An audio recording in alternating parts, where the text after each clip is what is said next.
real beneficial day and interesting day for everybody. And we sincerely appreciate everybody's time for coming here, which is the most valuable resource that we all bring to the table. Last speaker today is James Kindig. He is the field director for the Life Safety Code surveyors and engineers at the Joint Commission. He oversees approximately 40, which is about half of the surveyors who conduct the life safety, environmental care, and the emergency management standards. And I think Jim is probably one of our first, if not the first, return speaker from years ago when he had his prior role that I'll let him tell you about before, as he said, he went to the dark side of the Joint Commission. So I'd like to give a welcome to James Kindig. Well, it's great to be back. Last time I was here, Big Daddy's Taxi forgot about me at the airport, and we had to ride with some school teachers over here to the Kellogg Center. So that was the last time I was here, about 8-10 years ago. So I'm from the state of Florida, so you're going to hear a little about hurricanes again as well. But I have some nice, we'll go over all this stuff accordingly, but I really want to get to the important slide. So welcome from my home in Cocoa Beach. I got here, it was 18 degrees, the day before it was 3. So that's the Cocoa Beach Pier. It goes out 804 feet into the Atlantic Ocean, has a tiki bar at the end, and we don't want to be there during hurricanes. So you can see where my house is. I live in Merritt Island. Merritt Island is where Kennedy Space Center is, so I can sit on my back porch and watch the launches, including the heavy load launch today. Won't be there, but my family will be taking a look. So anyway, that's where I walk from that pier down to my dad's condo. It's 0.8 miles, so a nice walk up and a nice walk back. So, and of course, you can go without saying, how about those Eagles, right? So I updated this presentation this morning. I want to get that in. I'm a Philly boy, used guys, and the Mummers Parade and all that kind of stuff. And then I had the good sense I got recruited down to Florida, became a VP over 4 hospital system, over safety, security, facilities, environmental, all that kind of stuff. And then, of course, joined the dark side, which is the Joint Commission. How many folks are accredited by the Joint Commission? So a good many. So hopefully I'm going to go over some of the lessons learned. I'm co-chair of the Joint Commission's Emergency Management Team. Me and Lynn Bajiro from DSSN. DSSN is Divisions of Standards and Survey Methods. She writes the standards that are we survey to, that you get surveyed about. So between the two of us, we actually go around the country and interview folks, like the folks from Eric from Pulse Nightclub. We just had a critique with Florida Hospital Association on their response to Hurricane Irma. Hurricane Matthew gave me a new roof, by the way. We appreciate that. Hurricane Irma just took down some trees and some fence. And of course, we talk about the wildfires, cybersecurity, and all kinds of stuff. So we're going to get right into it here. So beginning with Hurricane Harvey, and this is related to Texas primarily. So again, what they saw is a heck of a storm. In about 56 hours, Harvey strengthened from to a Category 4 hurricane, just ready to hit the coast. Harvey dumped 27 trillion gallons of rain over Texas, making it the West Atlantic hurricane ever. And again, when you dump 19 trillion gallons of rain, the amount was comparable to 1 inch of water covering the entire states of Alaska, California, and Texas. And there was so much water in Houston that the city sank temporarily by 2 centimeters. I thought that was pretty amazing. So we went out to Texas Hospital Association and actually talked to them about this. Floodwaters were grossly contaminated. We saw that during Katrina as well as the air quality. We had some fires as a result because of explosions. And unfortunately, they let some of the reservoirs go ahead and let those loose, and unfortunately it impacted and actually flooded some nearby communities. Support came from as many as 17,000 National Guard troops, the Cajun Navy, if you remember seeing that on TV. Most Houston area hospitals remained open, and 95% returned to service after the storm.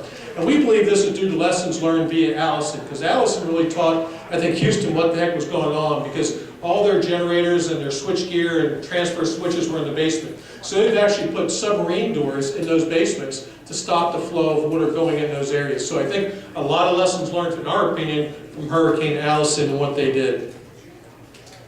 Patient movement, they moved about 1,500 patients, over 773 missions. They had 24 hospitals evacuate. And you're going to see a theme here between that and Florida. And nursing homes and assisted living facilities, about 20. The bottom right picture is going to become important here in the next slide, but we'll go over this. But some of the things we learned from Harvey was to highlight the importance of internal and external evacuation drills. So if you're a hospital, a long-term care facility, nursing home, whatever you are, if you haven't practiced evacuating, this is the theme that we continue to see time and time again, is practicing evacuation. Develop communications plan for alternative care sites. Again, making sure that we can communicate to all areas. I was just talking to a couple of the guys up here that when we did hurricane drills, we had Charlie Francis Jean, Bertha, Aaron. I had to evacuate the hospital 8 times over 18 years. We're down to 3 hours. We developed the first lead-based evacuation tool in the United States. We got all that, but it really comes down to communication, communication, communication. And an earlier speaker talked about the 96-hour rule. Let me just clarify that, make sure that you understand that. The 96-hour rule does not require you to have 96 hours worth of stuff available. It means you can have 24 hours worth of stuff, 36 hours worth of stuff, 48 hours worth of stuff, and then you're leaving. You're evacuating. That's good with us. We just want you to do an evaluation and tell us when that trigger point is. 96 hours is not required by Joint Commission standards or elements of performance at all. It's up to you to determine when you pull that trigger to leave. So just a heads up on that. When we debriefed Harvey, they said, Jim, you should have 240 hours worth of stuff. 240 hours worth of stuff. The downside to that is we don't know where to put it. We don't know where to put it. So now Joint Commission has a dilemma. Do we go up to 100 hours of stuff, 120 hours? Keeping in mind that I know hospitals, I just built a hospital Viera before I went over to the dark side. And you know, how much dollars per square foot to build a hospital, and storage space is always what? Cut, cut, cut. It's non-revenue producing, it doesn't serve patients, so it constantly gets cut. So Texas is telling us, Jim, 200-300 hours worth of stuff is not sufficient. It's not sufficient. But then on the other side, they're saying, Jim, we don't have any place to put it. So if we have 200 hours worth of stuff, we don't know where to put it. So anyway, clarifying the 96-hour rule. Assist vulnerable populations. You'll see that time and time again when we talk about the hurricanes we just did with Florida Hospital Association as well. Again, the special needs shelters, in my particular community, we were able to resolve that. We actually had the home care folks, Department of Health nurses, and other volunteers. We had a special cares unit in there where the hospital nurses took care of the patients, and then the general needs client, which is basically other types of medical care that was downgraded a little bit. Monitor available doses of vaccine. What was interesting is Hurricane Harvey, the Department of Health said they had all these vaccines available, and they weren't utilized very much. They weren't asked for it, they weren't used, but they had all kinds of doses. And again, plan for the long term. If you remember, a couple of our speakers earlier talked about the special needs shelters are in our schools. Schools want to open up what? Close late, open early. Well, if you have a couple hundred people in your special needs shelters, they're in a school, that creates a dilemma. So again, planning for the long term. In my county, we have a shelter consolidation plan for post-storm activity. So all the shelters, as we continue to whittle down, sending people home, we can actually consolidate to one shelter at a community center owned by the county and get those folks out of the school. So again, some advanced planning relative to that. Remember that hospital I told you about that I evacuated 8 times over 18 years? This is it. So to your left, my right, where the helipad is, it's 1 mile to the Atlantic Ocean. This is the Banana River. Okay, to the north, to the helipad or the line that goes out to the pagoda, that area, that's to Kennedy Space Center. You can see the VAB from that location. New moms can see dolphins and manatees in the water. But unfortunately, when a storm comes, east to west storm, this has to evacuate. The waves from the river actually break on the ED steps. The causeway, this was a 5-acre depot when they built the causeways to get from Cocoa Beach over to Merritt Island to another causeway to the mainland.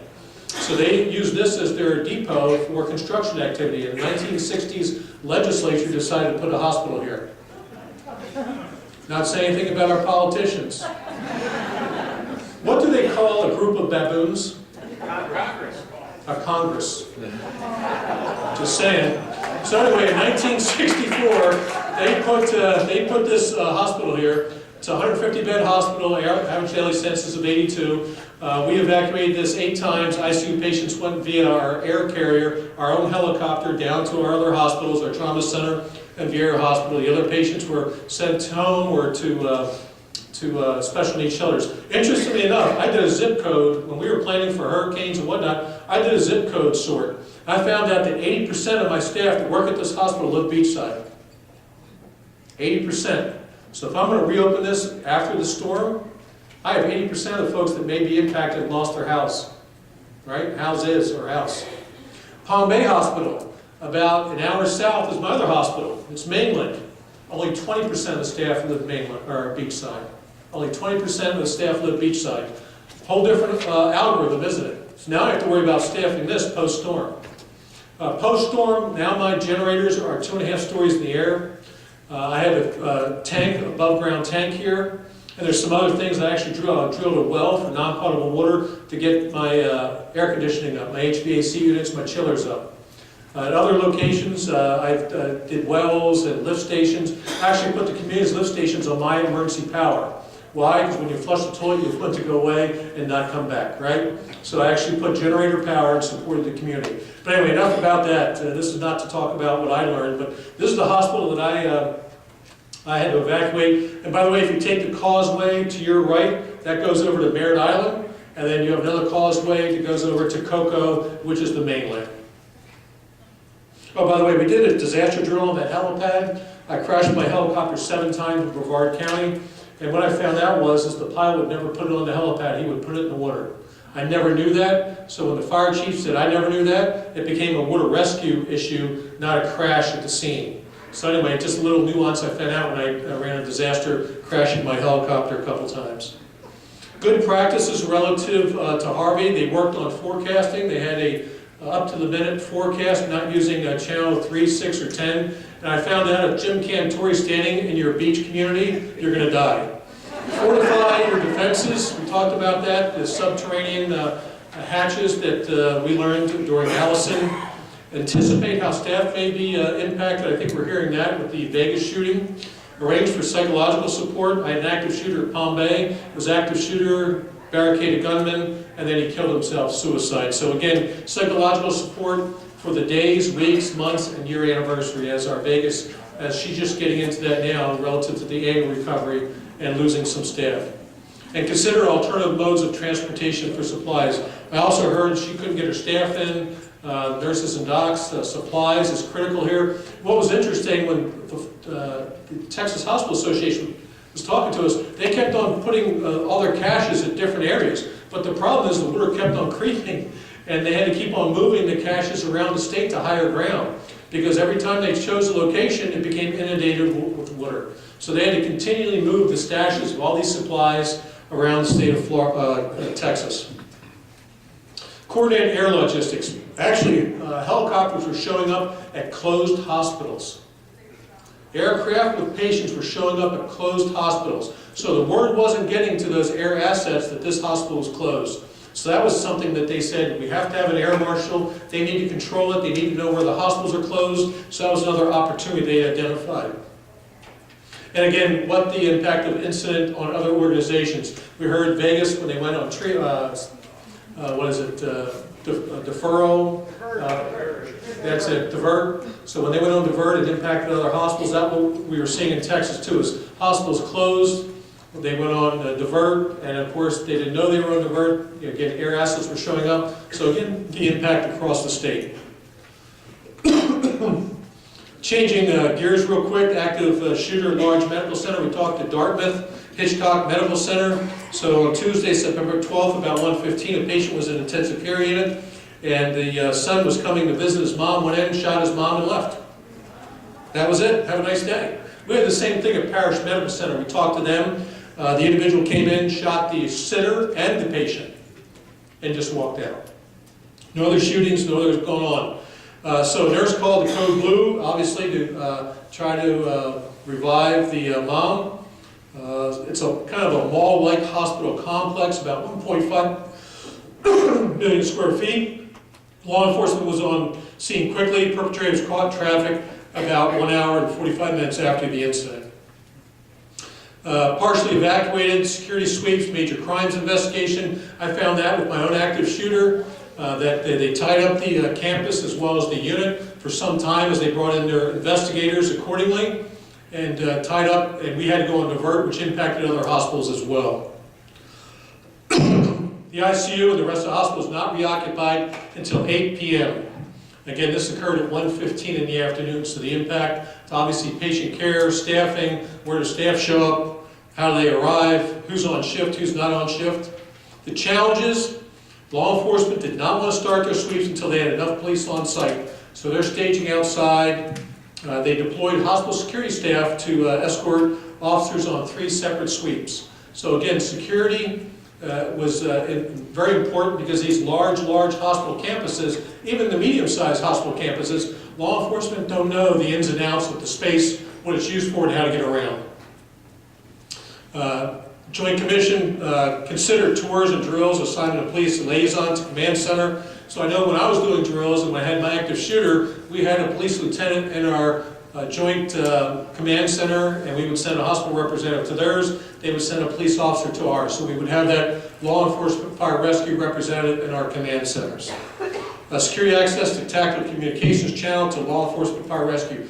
I think someone talked about the 800 megahertz, maybe Michael this morning, where the 800 megahertz was being used, but they don't want you on their channel. They just want you to listen in on what's going on. So they don't want you breaking in there and discussing any particular issues taking up time. Run, hide, fight was the approach adopted by the hospital. Again, it depends where you're at. And again, run, hide, avoid, the last bullet was consider future training on what it means to avoid in the moment. The idea of zone of the shooting, where you're in relation to the zone of the shooting, how you respond to content of messages and notifications that go out. There's another finding there. Some staff were reading news on their computers, listening to police scanners before official information came out. Social media created some confusion, I can't imagine. Like we heard with our Vegas folks and even the folks at Michael from Central Florida. The hospital tried to push accurate information. There were false reports of hostages with knives. They had to respond to those and investigate immediately with law enforcement. So getting correct information out. I know I set up a hotline, 434-8989. For if you're employee, press 1. If you're medical staff, press 2. If you're volunteer, press 3. And I had my marketing department update those messages every 15 minutes. So you would get timely and accurate information. We also partnered with a singular news and radio station. And that's who we feed information to. One, singular. With point of contact, or marketing would call them. Here's the update. We gave one. We told our employees, this is the one channel you can listen to and get accurate information. Let me see, overhead alerts and texting used, but messaging system needs more widespread adoption. Again, in my organization, we had a reverse 911 system. You can opt in or opt out. You had the choice. You didn't have to be contacted. So that was an issue here as well. And they talked about plain language. I'm kind of a mixed opinion here. An active shooter, I think, should be plain language.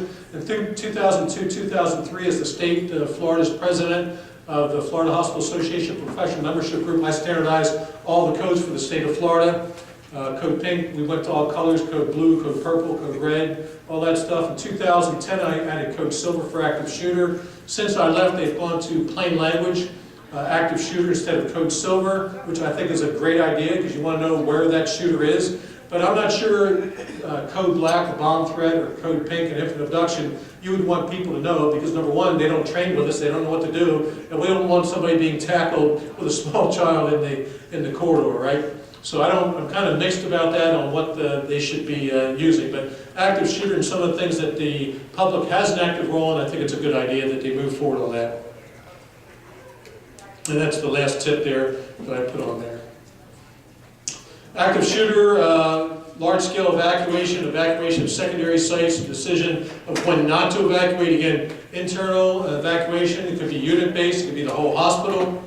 Some ambulatory areas were some distance from the shooter. Some of these areas evacuated out into the public spaces, creating challenges in communication. No one there to answer the phone. Support communication with employee text, reverse 911s, hotline, including C-suite, secondary sites for ICS training.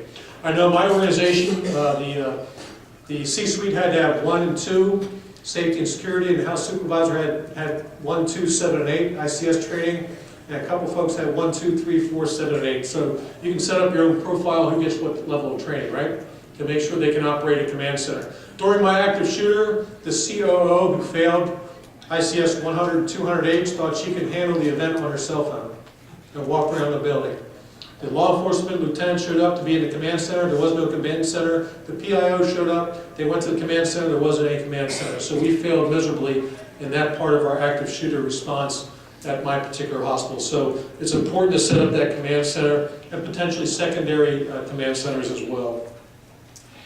Better maps and wayfinding. I know at my organization we had to create 20 LEO badges, access control, because staff had to give up their badges so they could get into security sensitive areas that have badge swipes, right?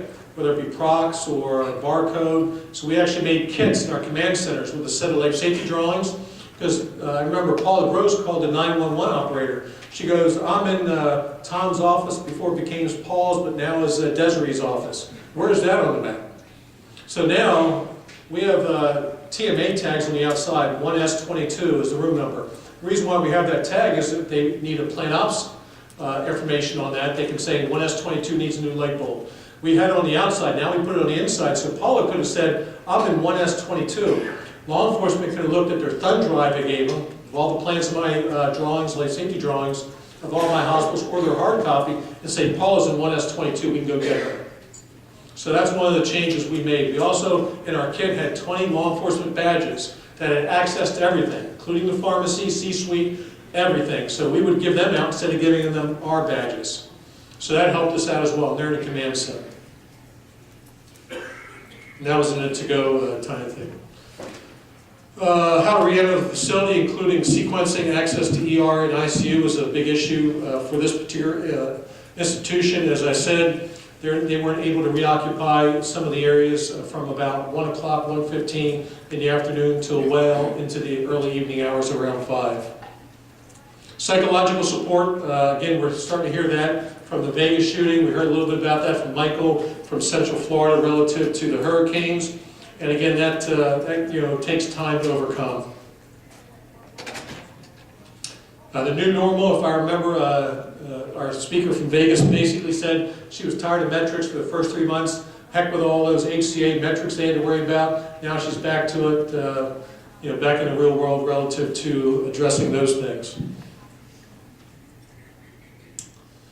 Let me see here. Anything here? Don't forget a locked door. And right now there's a lot of materials out for locking doors. I know in healthcare we have to observe the life safety code, now the 2012 life safety code, door swings and everything like that. Now there's a lot more hardware out there where you can slide things underneath doors, put them over the closers to deter someone from entering your unit. So that wasn't available when this first started, when I had my active shooter about 7, 8 years ago, but largely on the market now. This is a cyber attack, so I wanted to cover a little bit of everything. And this really resonates with me when our speaker from Vegas was talking about relative to, she should have just used a daggone downtime forms. Instead of trying to provide a trauma nurse something to the other nurses, and they were going, oh my goodness, how do we work this? So that's when I saw this, it was pretty interesting that I was drawing a correlation between this particular thing, MedStar Medical Center, and what was happening in Vegas. So thank goodness they made a unilateral decision to shut down quickly and early in this process relative to the ransomware attack. And you know what ransomware attacks are? They're going to hold your system hostage unless you pay, and then they'll go ahead and open it up for you, but that opens you up to future ransomware attacks. So they decided not to pay the ransom because they did not want to be revisited with another attack. The first 12 hours of the incident involving analyzing the problem with vendors, 72 hours they were implementing repair and testing procedures. They went to downtime planning. So the last bullet there, how critical is that when I served the Vegas? And also some of the other things we heard about, the mass casualties, about using your downtime forms when you become overwhelmed with that information. Daily conversations amongst key leaders that included IT, but not necessarily only IT, and that was critical for the C-suite and the CMO, the Chief Medical Officer. And again, they lost programs for nearly 2 weeks before they were restored. And they get a lot of paper. I heard earlier about running labs and running x-rays and CTs and all those things that had to be hand carried throughout the organization. Cardinal and McKesson, again, everything's online now, so they were able to accept online handwritten orders, faxes, and things like that, text to those folks in those particular areas. They had a paper-based ordering per contingency planning, which is great, and I would include that in your drills if you have that coming up, is calling Cardinal and McKesson and asking, what the heck are we going to do here? How are we going to get our supplies if we have no technology? Early in the incident, one hospital ER went on diversion for 3 hours for all but life-threatening events. Laboratory radiology had to, we heard this earlier with our Vegas event, manual rate test results, use runners for pharmacies. I heard again from Vegas, they unlocked the Pyxis unit. More staff is needed for those particular units to process manual document orders. And hardest service to bring back online was radiation oncology due to the complexity of the service, was what MedStar told us. Let me see, impact to staff and patient scheduling. Most staff and patients knew when they would come in, but again, during the first couple hours, first 24 hours, folks were confirming that. And patients were very understanding, as we heard with the Vegas event as well, where they had to double up in some of the rooms.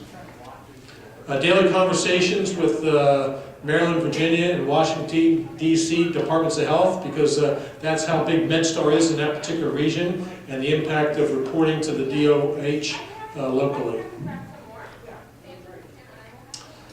Plan as if it were going to happen. When was the last time you guys had a cyber attack disaster drill? I can't think of any I ever did. Basically, every time we had a downtime, it was only supposed to be 4 hours, and it had to be 8 or 16. And I remember the nurse, the person from Vegas, talking about writing stuff on patients' arms. I'm thinking, I saw nurses writing on their own arms.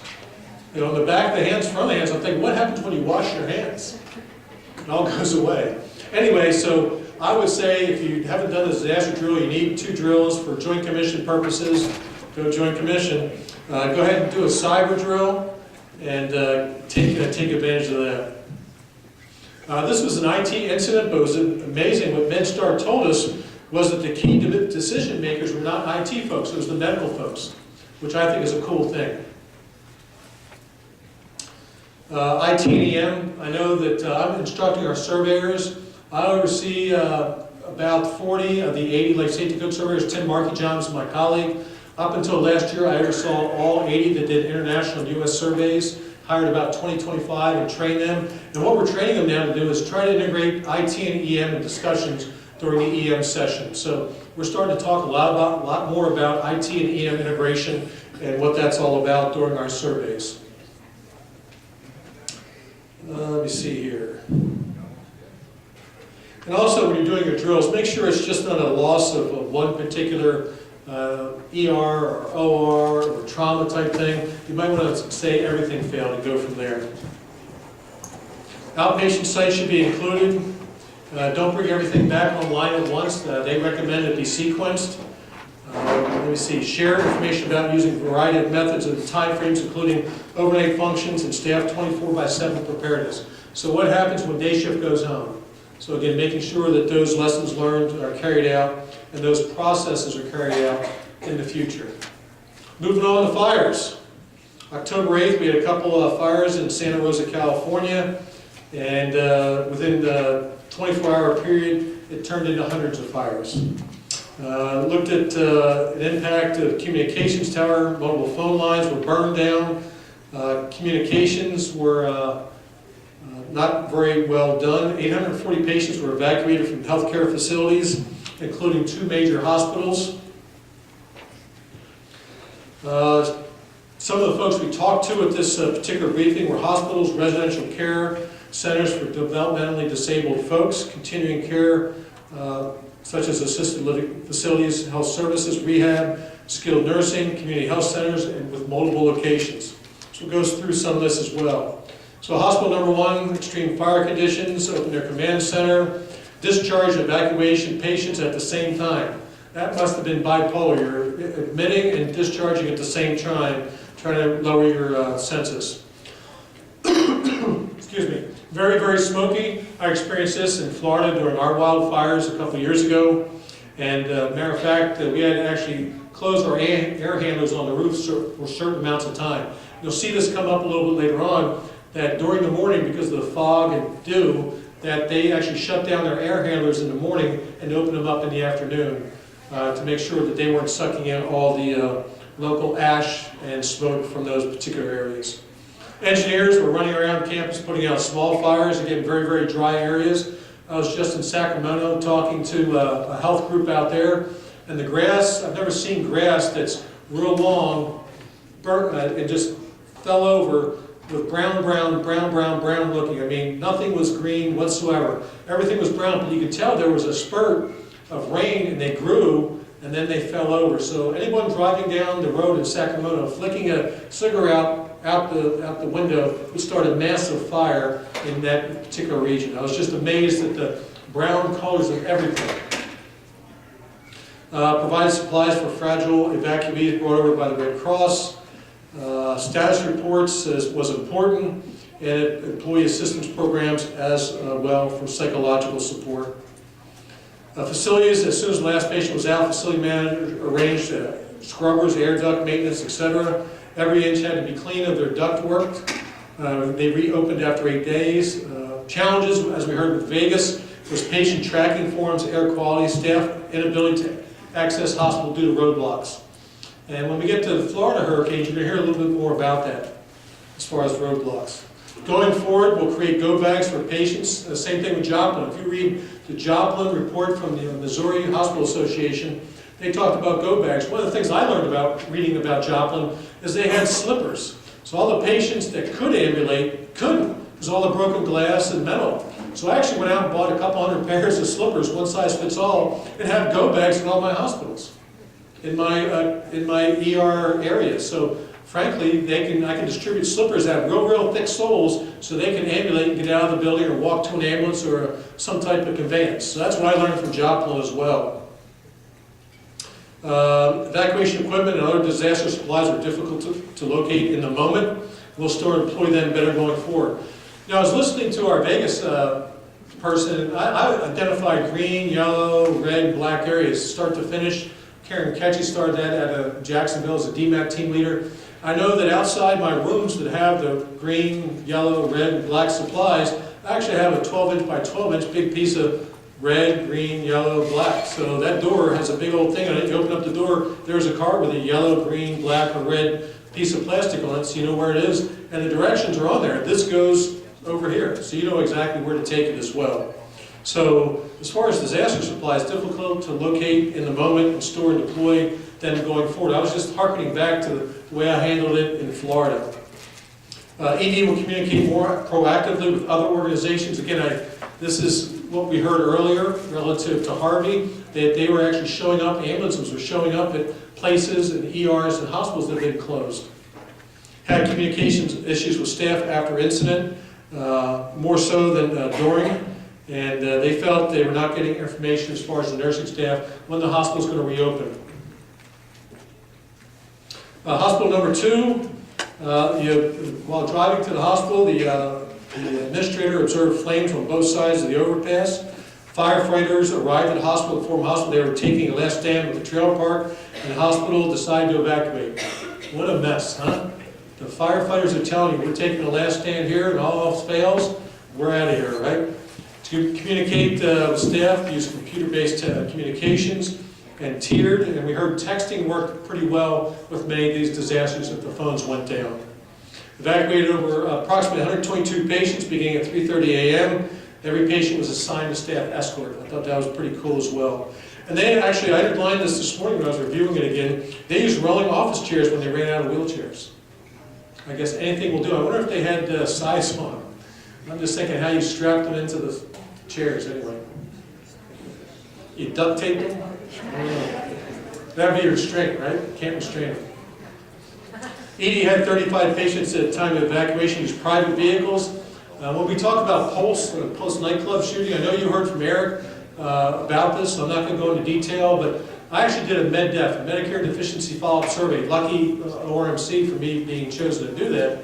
But anyway, when I was driving down the main street, I actually passed a Pulse nightclub on my left. It's 1,000 steps from the Pulse nightclub to the ORMC Trauma Center. 1,000 steps. I no sooner drove past Pulse on the left when I was taking a left into their ED. 1,000 steps. We'll talk a little bit about that later. Patient tracking and family reunification was an important issue. HICS form was very difficult to use for patient tracking. Chief surgeon took photos of patient wristbands with hospital smartphones to support patient tracking process. That was pretty cool. I heard they had a tough time identifying unidentified victims in Vegas. What I heard them saying is it was identified by tattoos.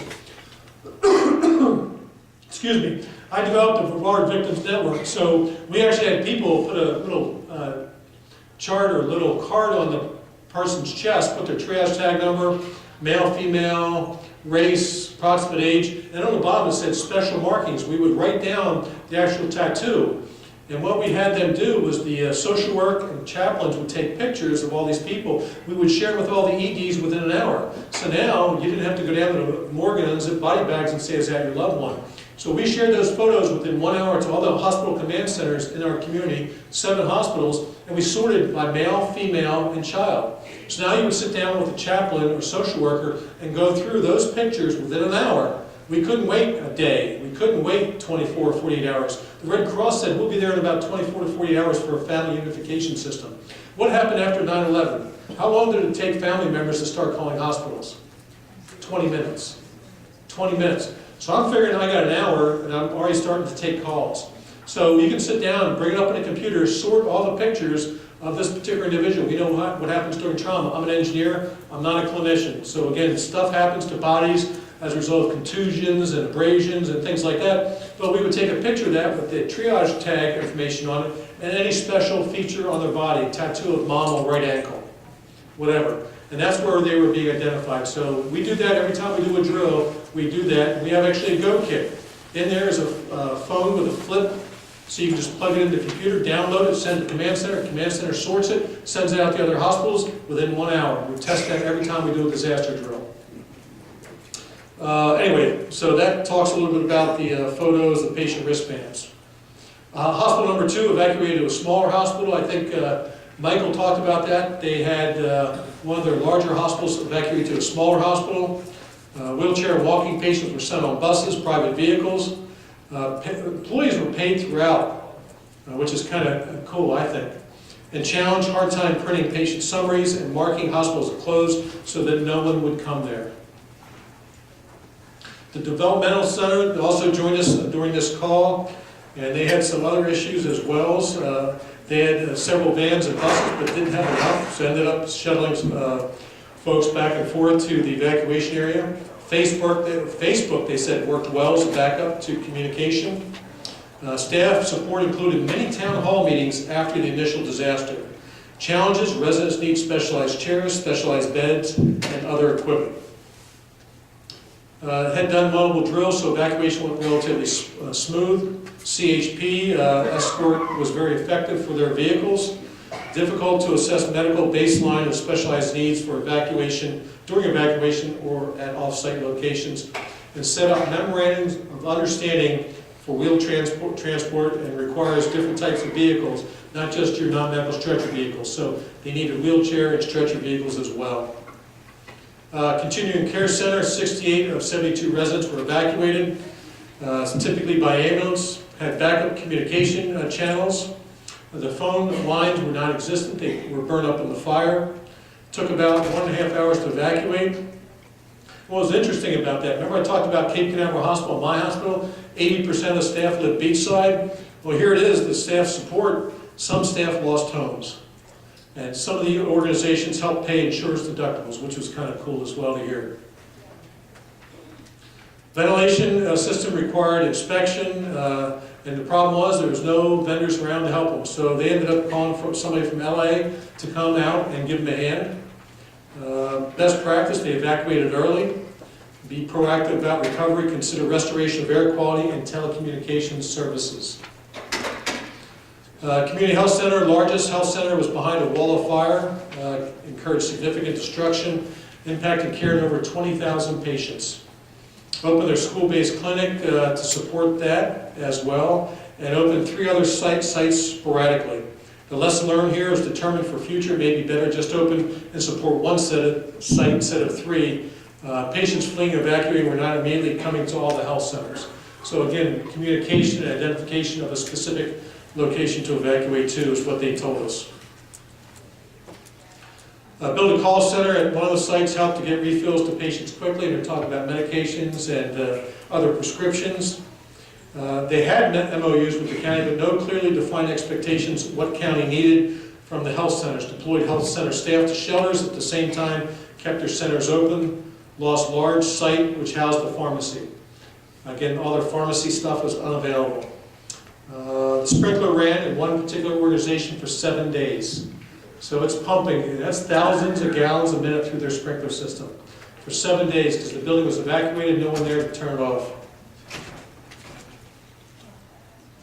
They talked about setting up a couple more health centers, set up shortly after the fires, added full clinics on evenings and Saturdays, mobile vans, phone visits with patients, working with state on reimbursement.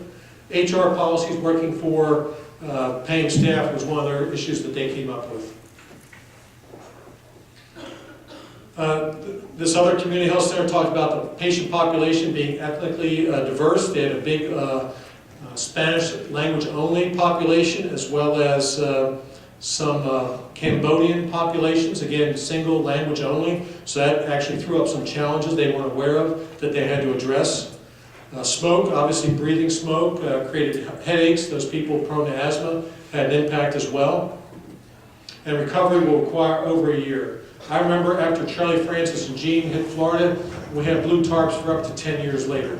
So it wasn't a year or 2, it was a 10-year recovery from the 3 hurricanes that hit us. One thing here, nursing homes paid employees during response recovery set up an ongoing employee assistance fund, so that was kind of cool for that group as well. Air scrubbers, again, we continue to see the same comments by different people in this particular evaluation and critique. N95 masks and PAPRs, powered air purifying respirators were used, and using employee health as well. Smoke, remember we talked about this a little bit, smoke was lowered to the ground in the morning hours, so they kept the HVAC system off until noon. So don't forget, in your lab, you have lavender hoods. In the OR, you're making sure you have an exchange rate. How about people in isolation? Don't we want to make sure that air is being used? Well, if the HVAC system isn't on, none of that is happening. So now we have other things to occur with your lab, your infectious control issues relative to your negative pressure rooms, things like that. Environmental company tested air quality, had to test at 60 to 80% better than outside air. Had to change 5,000 filters a number of times. Did not use charcoal filters. They had an industrial hygienist come in to do testing and making sure that all was right before they re-entered the area. Lake and treatment plants need to be checked as well. Hospital lost water pressure for 72 hours. And again, that has an impact on what? The sprinkler system and other activities associated with patient care. The lost water pressure means of fire suppression capability, just mentioned that. Fire rounds were being done for interim life safety measures to make sure that they had to address that. And Development Center had its own fire and police personnel. They toured and put out hot spots. National Guard was also deployed to some of these campuses as well. Some of the safety and security considerations are going to put a banner over exterior signage indicating the facility was closed. Important for staff at all times to wear name badges to get through the roadblocks, and had to dispose of medications at clinic because the integrity of the meds was compromised due to the conditions of the fire. Hospice workers and their patients are sped throughout the community. That took the staff some time to get to those folks and to support those families and those folks. And we had about 200 home care patients as well addressed in this critique. And some of the fragile patients showed up at shelters, including some from the VA, where they didn't have meds and other support mechanisms such as oxygen. Pulse, you've heard from Eric a little bit. I talked to Matt and he said you guys had a critique with him on that. Don't forget, I mentioned that the distance between the Pulse nightclub and the ORMC Trauma Center ED was 1,000 steps. I couldn't believe it. I actually spent to them a little bit. What was the interesting thing I pulled out of that critique is that during the day shift, when they had all these drills and weekends, it's always day shift. But during the night shift, all the communications kind of fell apart because they didn't have the same people on there and the same processes and procedures at night as they did during the day. More on hurricanes. This is literally just added this morning. You'll see this in an Environment Care News article I just wrote coming up in the next couple months. So this is breaking news or breaking information. But again, you'll see a lot of similarities between Vegas, between Harvey, Matthew, Irma, Charlie Francis Jean, Bertha, all those storms we've had to deal with. So after an 11-year drought, we had Matthew and Irma come back. And you can see the path of Irma there. And Mike did a good job covering that this morning. Some of the good things, I think Florida hospitals are doing a good job with Team A, B, in some cases C, during, post, all that kind of stuff. They're doing a good job on that. ESFA desk, I know when I started this in Brevard County, and actually FHA has a seated ESFA desk at the state level. But we put an actual hospital representative at the ESFA desk in our county to represent hospitals on a rotating basis. Last time a Department of Health nurse was probably in a hospital was probably doing their clinical rotations anywhere from 5, 10, 15, 20, 25, 30, 35, or 40 years ago. Things have changed a little bit since then. So we actually put a hospital representative at the county ESFA in the Emergency Operations Center. And I think because Florida is so prone to hurricanes, what I keep on hearing is the same lessons learned when we had Wilma in South Florida in Miami and Andrew, and we're still talking about them with Central Florida and perhaps this critique. So we're still addressing those particular issues. Staffing of the special needs shelters was still a concern. They did deploy DMAT teams, and interestingly enough, as of January 4th, the governor decided to cull all the state medical response teams. So there are no longer state medical response teams in Florida. And all that equipment and caches, I don't know what they're going to do with. I think they're still in discussions with the governor's office because I was in Region 5. That was at 42 hospitals, 9 counties. So we have a big cache of stuff. Who's going to bring us the stuff if we need it, right? So all the state medical response teams are now no longer as of January 4th. So we're going to continue to evaluate that in Florida and see what's going on. Evacuation, we had several issues. You either weren't in the evacuation zone, you were in the evacuation zone, or you evacuated but didn't have to, or evacuated and didn't need to. So we had all kinds of stuff. You can read the comments here, but we had all kinds of scenarios where they shoulda, coulda, woulda, didn't, could move to higher floors. So it all depends where you were in that particular area. One hospital in Zone D in Miami said, we're leaving. The community said, you're not in the evacuation zone, we're not going to support you. So they were on their own. So again, everything you can think about as far as evacuation is addressed there, and issues related to it. I talked about sheltering in place as well. Non-acute facilities, this is the biggest, I think, driver for me. The second bullet is our non-acute facilities continue to struggle with when to pull the trigger to evacuate, where to evacuate, what resources to use. And typically, as we saw with Katrina and those folks, they waited too long, waited to the middle of the storm to evacuate when the water was up to their kneecaps and things like that. So we continue to see our partners in the community, the non-acute nursing homes, assisted living facilities struggle with when to pull that trigger. And then at that particular point in time, there are no resources because the acute care folks are using them, or they're not available to go across the causeways. Michael talked about we can't travel over the causeways once it reaches 45 miles sustained tropical storm force winds. The causeway shut down. 45 miles an hour sustained tropical storm force wind. Because the box trucks don't do well up on a high point in Florida at 45 mile an hour sustained tropical storm force winds. So they continue to struggle with this and loss of power, generation capacity, all that stuff. Utilities, facilities, and waivers. Again, in my county, the first up in Brevard County, where I live, are the hospitals and PSAPs, public service answering points, 911 centers. In other communities, the local politicians would say they're going to be in line like anybody else. The hospital's going to be in line like anybody else. On TV saying that to Miami, to wherever it is in South Florida. So they're saying they're in line like anybody else and they'll get power when we get it to them. So again, remember that 96-hour rule?